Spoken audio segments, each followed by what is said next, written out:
ഇപ്പോൾ ഈ ഒരു സംഭവം കൊണ്ട് ഞങ്ങൾ വിചാരിക്കും ആരും തല്ലാടുത്താണ് അല്ല. ഈ ഒരു സംഭവം കൊണ്ട് നമ്മളെ ബോഡിയിൽ പല മസിൽസും നല്ല ഡെവലപ്മെൻറ്റ് ചെയ്യാൻ പറ്റിയ സംഭവമാണ്. ഇപ്പോൾ നമ്മൾ ജിമ്മിൽ പോകുന്നത് നമുക്ക് പല മെഷീനറീസും ഉണ്ട്.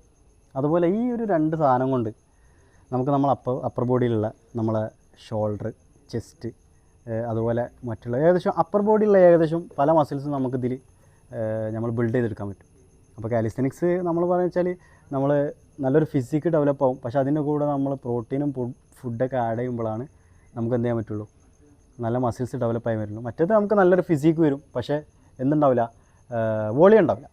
അപ്പോൾ വോളിയം ഉണ്ടാവണമെന്നുണ്ടെങ്കിൽ ഡെയിലി നല്ല പ്രോട്ടീൻ ടേക്കിങ് വേണം. പിന്നെ നല്ല അതുപോലെ നല്ല എന്താ പറയുക, മൈൻഡ് റിഫ്രഷ്മെൻറ്റ്, അതുപോലെ നമ്മളെ സ്ലീപ്പ് മസ്റ്റ്, ഉറക്കം മസ്റ്റാണ്. നമ്മൾ ഒരു ഫിറ്റ്നസ് ഇൻഡസ്ട്രിക്ക് കടന്നു വരുമ്പോൾ ഉറക്കം മസ്റ്റാണ്. അപ്പോൾ ഈ ഒരു 3 കാര്യങ്ങളും ചെയ്യുമ്പോൾ നമുക്ക് നല്ല ബിൽഡായി വരും. അതിപ്പോൾ ജിമ്മിൽ പോകണം എന്നുള്ളത് മാത്രമല്ല, പിന്നെ കാലിസ്തനിക്സിന് ഏറ്റവും വലിയ ഗുണം എന്താ വെച്ചാൽ നമ്മൾ എവിടെയെങ്കിലും പെട്ടു, മീൻസ് നമ്മളെവിടെയെങ്കിലും ട്രാവൽ ചെയ്യാൻ, അതുപോലെ നമ്മൾ വേറെ എവിടെയും പോകണം, അവിടെ ഒന്നും ജിമ്മില്ല. അപ്പോൾ നമുക്ക് എന്ത് ചെയ്യും, നമുക്ക് ബോഡി വെയ്റ്റ് ട്രെയിനിങ് നമുക്കറിയുന്നതുകൊണ്ട് നമുക്ക് കാലിസ്തനിക്സ് ചെയ്തിട്ട് നമ്മളെ മസിൽ അവിടെ ഒരു സ്റ്റേബിളാക്കി വെക്കാൻ പറ്റും. മറ്റേത് നമ്മളുണ്ടല്ലോ ജിമ്മിൽ കളിച്ച് കുറച്ച് കഴിഞ്ഞാൽ വർക്കൗട്ട് ഇല്ലാതാകുമ്പോൾ ബോഡി ഡൗൺ ആവുന്നു, ആ ഒരു സംഭവം ഉണ്ടാവില്ല.